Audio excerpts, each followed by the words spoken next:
रामायण में कथा है कि एक ही हनुमान जी ने लंका में दो लोगों को राम कथा सुनाए।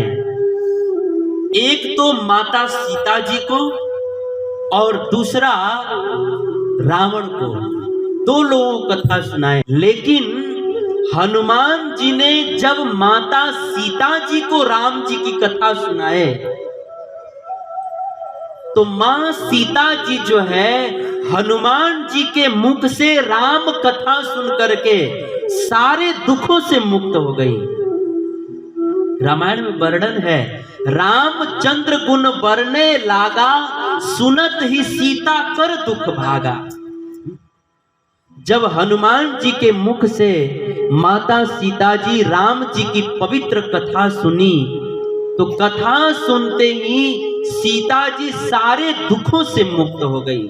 लेकिन वही हनुमान जी रावण को भी राम कथा सुनाए, लेकिन रावण जो है वह दुखों से मुक्त नहीं हुआ।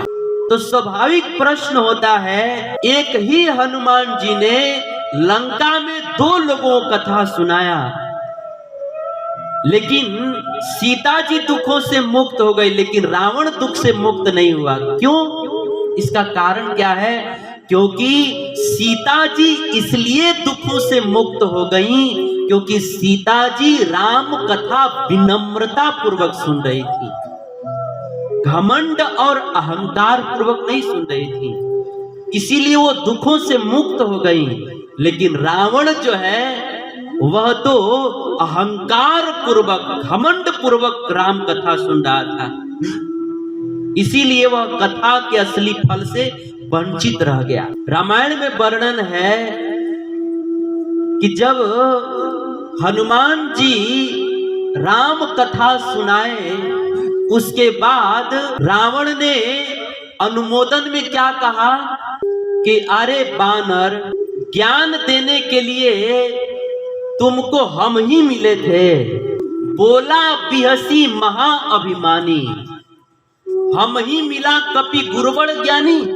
अरे बंदर, तुमको जो है हम ही ज्ञान देने के लिए मिले थे, हम ही तुमको महाबुद्धू दिखे कि हमको तुम ज्ञान देने आ गए, वो भी बंदर।